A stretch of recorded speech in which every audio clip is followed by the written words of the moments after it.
Hey guys, it's Shara from Woodshop Diaries, and in this video we're going to be building some built-ins.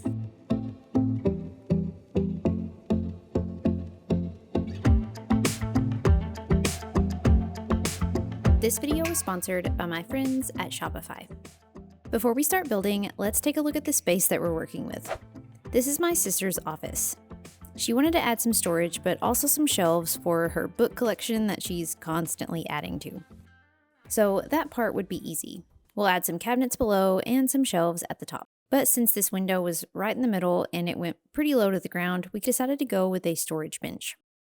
With a few measurements of the space and this basic idea in mind, it was time to head to the shop. Built-ins are not a one-size-fits-all kind of project. I've gotten tons of requests for built-ins over the years, and it's difficult to define what exactly somebody means by the term built-in because technically anything attached to the wall is built in. To keep things in perspective, built-ins are essentially just cabinet boxes screwed to the wall in some sort of orientation that makes sense for your particular space. They can be simply bookshelves, they can have cabinet storage, they can include a bench, they can cover just a section or an entire wall.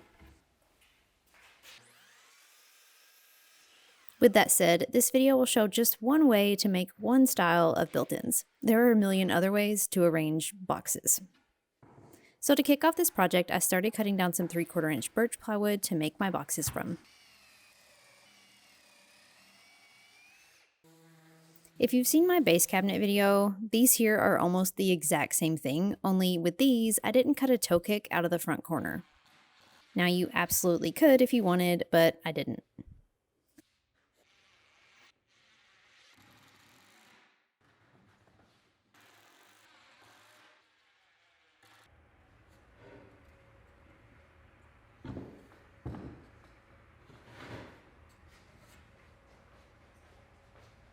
For the upper shelves, I used 3/4 inch plywood for the sides and the top, and I cut 1/2 inch plywood for the back panels.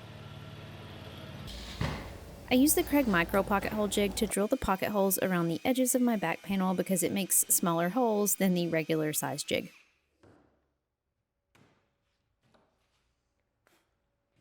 Then I assembled the upper shelf cabinets.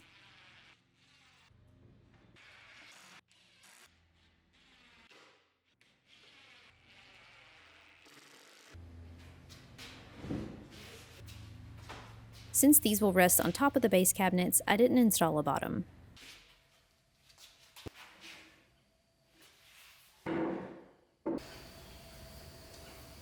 My sister wanted these shelves to have an arch at the top, so I cut a piece of 3/4 inch plywood and I used the top of an old coffee table that I had taken apart to trace an arch on it.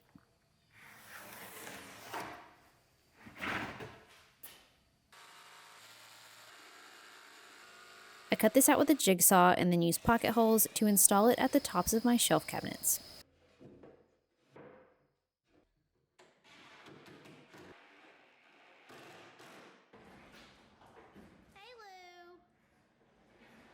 Now I moved on to installing the face frames and the trim, starting with the top shelf first. For these, I went a little thicker than usual and I used 1x4s for the face frame pieces. This will be going on the right side of the window, so the left side of this cabinet will be exposed. On that side, it's going against a wall, and I mentioned this in a couple of cabinet building videos in the past, that a lot of times your walls are unsquare, and so when you put your cabinet up there, there's going to be a gap between the cabinet and the wall just because of the way that the corner is. So a lot of times you can overhang the face frame on that side, and that can act as like a built-in filler strip, so it'll allow you to butt it all the way up flush to the wall. I glued and nailed these pieces onto the cabinet, making sure that the side that will be seen was flush, and the side that goes against the wall has about a 1/2 inch overhang all the way up.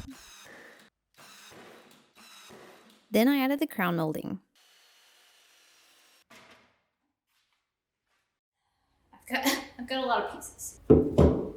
I cut 2 like small ends. This will sit inside here. So I glued these to this first before I installed it to the cabinet just to make things a little easier. I added the crown molding so that the bottom was about 1 inch from the top so that it would cover the plywood edge completely. Now, one quick note here about ceiling height. I built my shelves so that after the molding was on it and it was set on the base cabinets, the overall height would be about 2 inches less than the total ceiling height in the room. That way, I had about 2 inches of wiggle room when we were ready to install. After the crown molding, I cut baseboard to go on the bottom and some pieces of 1x3 to go at the top.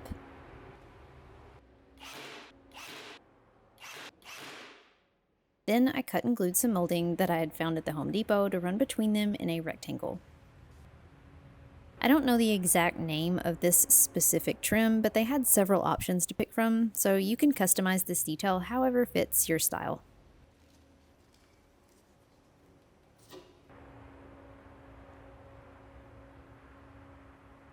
Thankfully, the trim for the base cabinets was much easier. For this, I just assembled a simple face frame from 1x3s using pocket holes and screws.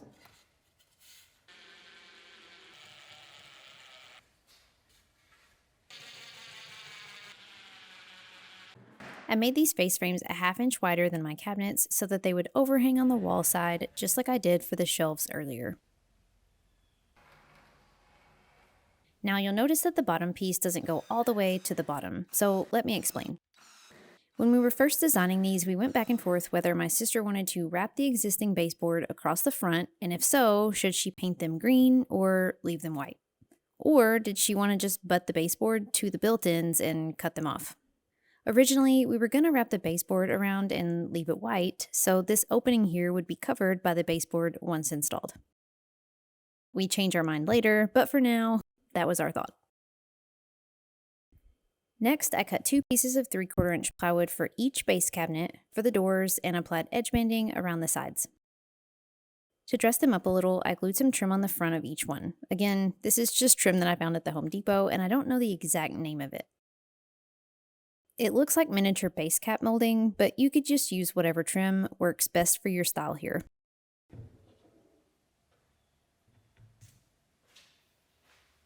Before finishing, I also cut 2 pieces of 3/4 inch plywood for the base cabinet countertops, and instead of edge banding them, I glued some of this same trim that I used for the doors onto the front and one side of each top.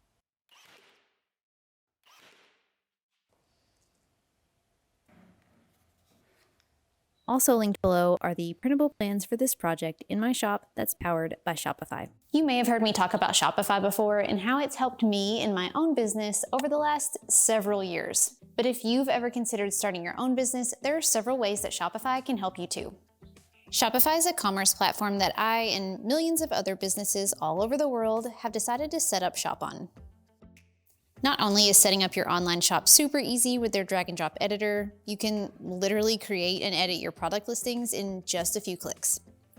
But Shopify also provides helpful resources to learn about best practices in your business, marketing, and more. And just in case you're wondering, Shopify is great for selling both digital products like building plans and physical products like hats and hoodies, so it can support businesses of all kinds. If you're thinking about starting or growing your own business, start a free trial of Shopify today at shopify.com/woodshopdiaries or scan the QR code. Now that the base cabinets, doors, top, and shelf cabinet are assembled, I went ahead and finished them. I realize that many of you will say that I should have used a sprayer, and maybe so, but I didn't. After priming, I caulked around the trim details where needed, and while the caulk dried, I stained the cabinet tops and the insides of the shelves with Minwax Early American. Then I painted everything in Sherwin-Williams Basil, which is the same color as the walls in my sister's office where these are going. I drilled shelf pin holes using a shelf pin jig up both sides of each cabinet. That way my sister can use some shelf pins and place her shelves wherever she wants once these are in place. And then I set all of these pieces to the side while I moved on to building the bench seat. I subtracted the width of my base cabinets from the total width of my room and got the amount of space that I needed the bench seat to fill. So I cut 3 plywood panels, 2 for the sides and 1 for the divider. and some plywood strips to run between them. Since this bench will have drawers, I saved some lumber by not installing a solid bottom, but you could install one if you wanted. For the face frame, I used a 1x3 at the top, 1x4s on the sides, and a 1x6 on the bottom. Now, earlier I mentioned that we were going to run the baseboards across the front of the built-ins after they were installed. But between that point and this one, we changed our mind and decided to just butt the baseboards to the base cabinets. So for the bench seat, I used a 1x6 to fill the whole space at the bottom, and then I ended up having to go back and add a 1x6 on the front of the face frame of the base cabinets.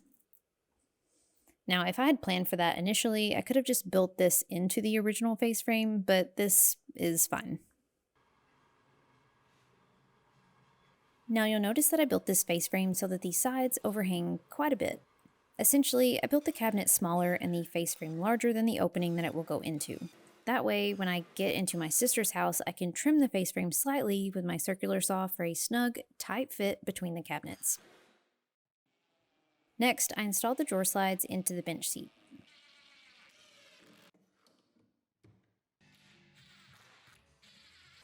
Then I assembled 2 large drawer boxes for it. Now, there's already a lot to cover in this video, so I won't go into detail on the drawers, but I have a separate video that covers how to build and install drawers that I will link below if you're interested.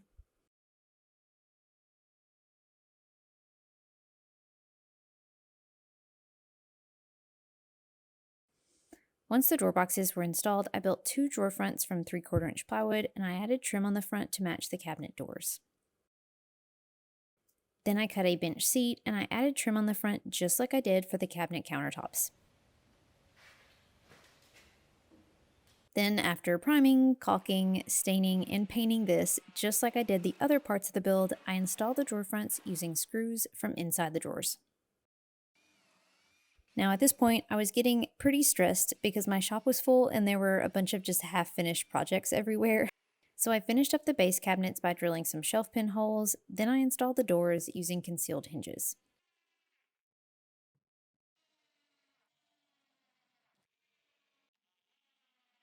And ready or not, at this point, I loaded them up to go install. Now, before I could install anything, I needed to remove the baseboard that runs across this back wall.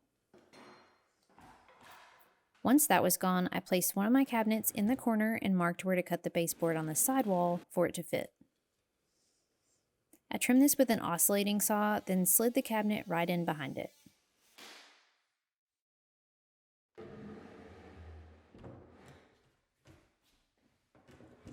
At that point, I could secure this cabinet to the wall studs through the back supports. Next, I placed the tops on each cabinet and screwed them in place through the top supports of each one. Then I repeated for the other side.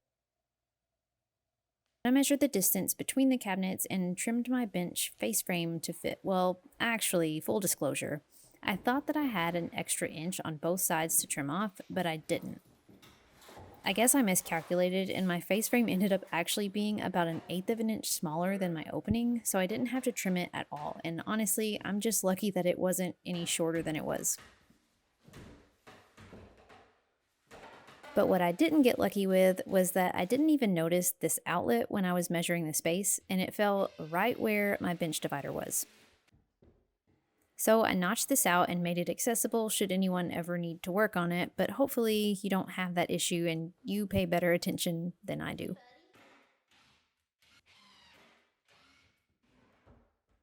Anyway, after the bench seat was secured to the bench supports, I slid the drawers back in and recruited my dad to help me get these shelves in place.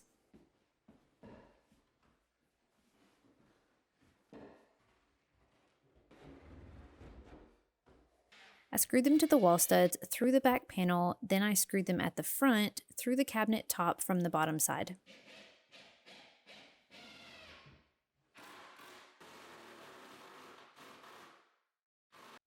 Then I went home and I cut and finished some shelves because in all of the chaos, I completely forgot about those.